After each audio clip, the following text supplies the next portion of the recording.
Hello दोस्तों, नमस्कार। मैं पूजा पांडे अपने चैनल में आप सभी का स्वागत करती हूँ। आप सभी कैसे हैं ये बताने के लिए कमेंट बॉक्स में हर हर महादेव जरूर लिखिएगा।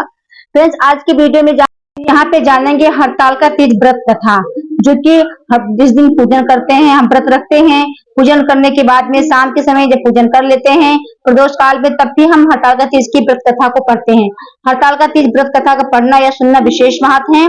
तो पहले आप लोगों को हड़ताल का तीज की हार्दिक शुभकामनाएं। तो चलिए जानते हैं हड़ताल का तीज व्रत कथा। कन्याएं इस व्रत को पति प्राप्ति के लिए करती हैं।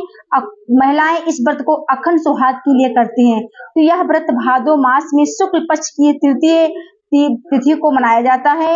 उसको हड़ताल का तीज करने वालों को चाहिए कि उस दिन पहले से ही अपने घर को अच्छे से साफ सुथरा कर ले। बीच में आप चारों तरफ आप घर के मतलब केले का पत्ते के भी खंभ लगा सकती हैं, आम के पत्ते के भी लगा सकती हैं आप, अशोक के पत्ते के भी आप लगा सकती हैं। उसके बाद में आपको ब्रह्म मुहूर्त में उठना है, फिर आपको स्नान करना है, फिर आपको अस्वस्थ साफ वस्त्र धारण करना है। उसके बाद में आपको पूजन स्थल पे बैठ जाना है, सुबह पूजन करना है। हड़ताल का तीज के व्रत में आपको शाम की पूजन की विशेष महत्व है। तो आपको शाम की पूजन करने के बाद में आपको जब पूजन आपकी हो जाए तो आपको व्रत कथा जरूर पढ़ना है। पूजन आपको विधि विधान से शिव जी की, माँ पार्वती जी की करना है। पार्थिव शिवलिंग बनाकर उनकी तस्वीर की पूजन करना है। माँ गौरी को हम जानते हैं हड़ताल का तीज व्रत कथा को सुनना प्रारंभ किया। श्री शिव जी बोले, हे ऋषि, आप परम पुनीत हड़ताल का व्रत की कथा श्रवण कीजिए। श्री शिव जी बोले, सती व्रत को धारण करने में परम श्रेष्ठ माता पार्वती और गले में नरमुंडों की माला को धारण करने वाले अजर अमर देव में श्रेष्ठ कंठधारी भूत भावन भगवान आशुतोष शंकर को सब प्रथम वंदना करता हूँ। भगवान शंकर की जय हो, जय हो। एक समय माता पार्वती और भगवान शिव जी कैलाश के शिखर पर विराजमान थे। जिज्ञासा के वशीभूत होकर माता पार्वती ने महाशिव से प्रश्न किया, हे देव महादेव, आप इस विश्व के दाता हो, समस्त धर्मों के और समस्त गुप्त भेदों को जानने वाले हो। आप मुझ पर अनुग्रह करके, कृपा करके ऐसा गुप्त भेद मुझसे कहे जो समस्त व्रतों में श्रेष्ठ हो। उस व्रत का वर्णन करिए जो अल्प कर्म ही के द्वारा महान फलों को देने वाला हो। हे स्वामी, आप यद मध्य और अंत से रहित हैं। आप धर्म की स्थापना करने वाले हैं। इसीलिए मैंने आपसे यह प्रश्न किया है। सो आप कृपा करके मेरी इस जिज्ञासा को शांत करें। भगवती पार्वती के इन वचनों को श्रवण करके मंद मंद मुस्कुराते हुए आशुतोष भगवान शंकर जी बोले, हे प्रिय, तुमने आज मुझसे अति श्रेष्ठ प्रश्न किया है। हे देवी, तुम्हारी इस जिज्ञासा को मैं शांत करने की इच्छा से ही मैं तुम्हें महान फल देता हूँ और गोपनीय व्रत बताता हूँ। यह व्रत वैसे तो पूर्णतया गुप्त रखने योग्य है, किंतु तुम्हारे इस प्रकार किए प्रश्न को सुनकर ही मैं वर्णन करता हूँ। यह गोपनीय व्रत उसी प्रकार व्रतों में श्रेष्ठ है जिस प्रकार तारा गणों में चंद्रमा, ग्रहों में सूर्य, चारों वर्णों में ब्राह्मण और समस्त देवताओं में विष्णु श्रेष्ठ हैं। श्री महान फलदायक व्रत का वर्णन वेद और स्मृतियों में है। यह अति पुरातन और श्रेष्ठ है। इस व्रत के प्रताप से तुम मेरी अर्धांगिनी हो। है यह व्रत भादो मास के शुक्ल पक्ष की तृतीय अर्थात तीज को होता है। इस व्रत के करने से जीव के समस्त पाप का नाश हो जाता है। हे प्रिय, यह वही व्रत है जिसने तुमने मेरा वर्ण करने की इच्छा से हिमालय पर्वत पर किया था। आज तुम्हारे प्रश्न करने पर मैं तुम्हें उस व्रत को सुना रहा हूँ। इतनी कथा को श्रवण करने के पश्चात माता पार्वती ने आशुतोष भगवान जी से कहा, हे महेश्वर, आप कृपा करके इस व्रत का समस्त वृतांत मुझे सुनाइए। साथ ही यह भी बताएं कि इस व्रत को मैंने क्यों किया था। अपने उस पूर्व व्रत के वृतांत को श्रवण करने की मेरी इच्छा है। भगवान शंकर जी बोले, मैं समस्त पार्वती का स्वामी हिमाचल नामक श्रेष्ठ पर्वत हूँ।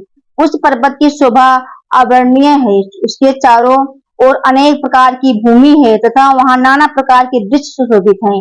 वहाँ अनेक सरोवर है, अनेक पर्वत हैं और अनेक ही उत्काएं हैं। उस पर्वत पर विभिन्न प्रकार के पशु निवास करते हैं। वहाँ अनेकों गंधर्व, सिद्ध, चारण या यक्ष वास करते हैं। वह सब नाना प्रकार के क्रीड़ाएं करते हैं और विभिन्न प्रकार की विलास रचाते फिरते हैं। उस पर्वतराज का मस्तक श्रेष्ठ मणियों, स्वर्ण, रत्न आदि से विभूषित है। उसकी मित्रता आकाश से और यही कारण है कि वह आकाश को अपने हाथ में अर्थात शिखर पर साधे रहता है। हिम से पूर्ति करने वाला परम गंगा जी की धारा और उन अपनी कलकल ध्वनि करती हुई उसकी इस पर्वत पर तुमने 12 वर्ष तक नीचे की ओर मुख करके तपस्या की थी। उसी समय तुमने समस्त भोजन त्याग दिए थे और केवल धूम्रपान ही किया था। उसी पर्वत शिखर के ऊपर तुमने 64 वर्ष तक केवल सूखे पत्तों को खाकर तपस्या की थी। तुमने कठिन से कठिन तप किया था। माघ के शीत मास में तुमने ठंड जल में बैठकर तप किया था। वैशाख की तपती हुई गर्मी में तुम आग के सामने बैठकर तप करती रही थी। श्रवण के परम पुनीत मास में तुम आहार को त्याग कर बाहर जल में बैठी रहती थी। हे देवी, तुम्हारी इस कठिन तपस्या को देखकर तुम्हारे पिता पर्वतराज हिमालय को चिंता हुई। वे मन में दुखी हो गए। मन ही मन उन्होंने तुम्हारे विवाह की चिंता की। उसी समय दैत्य नारद जी वहां आ निकले। नारद जी ने भी तुम्हारी तपस्या को देखा। कन्या के दुखी से दुखी हिमालय ने नारद जी का सम्मान किया और बोला, हे ऋषिवर, आप इस समय किधर से आ रहे हो? मैं अति भाग्यशाली हूँ जो आपने अपने पवित्र चरण कमलों से मेरे इस गृह को पवित्र कर दिया है। हिमालय ने उन 3 दिन वचनों को स्मरण करके नारद जी से बोले, हे पर्वतराज, इस समय मैं विष्णु लोक से आ रहा हूँ। भगवान विष्णु की तुम्हारी पुत्री के इस महान तप का पता लग गया है। इसी कारण उन्होंने मुझे तुम्हारे पास यह संदेश लेकर भेजा है कि तुम अपनी इस कन्या को श्रेष्ठ वर को ही देना। वैसे तो तुम स्वयं ही जानते कि अखिल विश्व में भगवान विष्णु के समान कोई नहीं है। ब्रह्मा और शिव भी उनके समान नहीं है। इसीलिए मेरी संपत्ति तो यही है कि आप पार्वती का विवाह विष्णु के साथ ही करें तो उत्तम होगा। हिमाचल ने कहा, हे मुनि, यदि स्वयं भगवान विष्णु ही मेरे कन्या पार्वती को वरण करना चाहते हैं और इसी कारण उन्होंने आपको यहाँ भेजा है, तो मैं उत्तम और क्या बात हो सकती है। मैं भगवान विष्णु को ही अपनी कन्या दूंगा। हिमाचल के इस वचन को श्रवण करके नारद जी आकाश मार्ग द्वारा चले गए और तुरंत ही पीताम्बरधारी शंख गदा परम पदम से विमोचित कमल नयन भगवान श्री विष्णु के सम्मुख जाकर बोले, हे देव, आपके विवाह की चर्चा हमने हिमवान से जाकर की थी और उन्होंने पार्वती का विवाह आपके साथ करना तय किया है। नारद जी की इस बात को सुनकर भगवान विष्णु मुस्कुराकर चुप रहे। उधर हिमाचल ने अपनी पुत्री के पास जाकर कहा, हे पुत्री, तेरा विवाह समस्त देवताओं में श्रेष्ठ विष्णु से करना निश्चित किया है। अब तुझे प्रसन्न हो जाना चाहिए। पिता के इस वचन को सुनकर पार्वती मूर्छित होकर पृथ्वी पर गिर पड़ी। जब उसे चेत हुआ तो वह अपनी प्रिय सखी के घर चली गई। सखी ने जब पार्वती को इस प्रकार दुखी से कतार देखा तो वह बोली, हे पार्वती, तेरा मन दुखी से व्यथित क्यों हो रहा है? तू मुझसे अपनी हृदय की दशा वर्णन कर सकती है। मैं अवश्य ही तेरा दुख दूर करने का उपाय करूंगी। सखी के इस शब्द को सुनकर पार्वती ने कहा, हे सखी, मेरे पिता ने नारद जी से कहा कि वो मेरा विवाह भगवान विष्णु से करने को तैयार है, किंतु वास्तविक बात यह है कि मैं शंकर भगवान का अपना पति मान चुकी हूँ। यदि पिताजी विष्णु से मेरा विवाह रचना चाहेंगे तो मैं अपने धर्म की रक्षा करने की इच्छा से अपने इस शरीर को अवश्य ही त्याग दूंगी। पार्वती के इन वचनों को सुनकर सखी ने विचार किया और जब वह बोली, पार्वती, तू अपने हृदय में दुखी मत कर। मैं तुझे ऐसी युक्ति बताती हूँ कि जिसके द्वारा तेरा विवाह निश्चय ही शंकर जी से होगा। तू मेरे साथ अपना घर त्याग कर वन में चल। मैं तुझे ऐसी गहन वन में ले जाऊंगी जहां से तेरे पिता तुझे न पा सकेंगे। पार्वती जी ने अपनी सखी के उस सलाह को मान लिया और तब वह उसके साथ एक भयानक जंगल में जा पहुंची। हिमाचल ने जब यह पता चला कि पार्वती घर से गायब हो गई तो उसने अपने मंत्रियों और सरदारों से सलाह की, पार्वती की खोज की। उसने चारों ओर दूत दौड़ा दिए, किंतु हिमाचल की समस्त बेकार हो गई। समस्त बेकार हो गया। पार्वती को वो लोग किसी भी प्रकार ढूंढ न ला सके। तब हिमाचल मूर्छित होकर पृथ्वी पर गिर पड़े। हिमाचल के साथियों ने किसी प्रकार उनको धीरज बंधाया और हिमाचल स्वयं पार्वती की खोज में निकल पड़े। वे बन बन भटकने लगे, लेकिन उनको तन बदन की सुध तक न रही। पार्वती की खोज करते वन में घूमने लगे। इधर उधर पार्वती घर से निकलकर अपनी सखी के साथ एक बहुत बड़ी नदी के तट पर पहुंची। इसी नदी के तट पर आगे जाकर उन्होंने एक विशाल वन देखा। वह वन अति भयानक और भयानक था।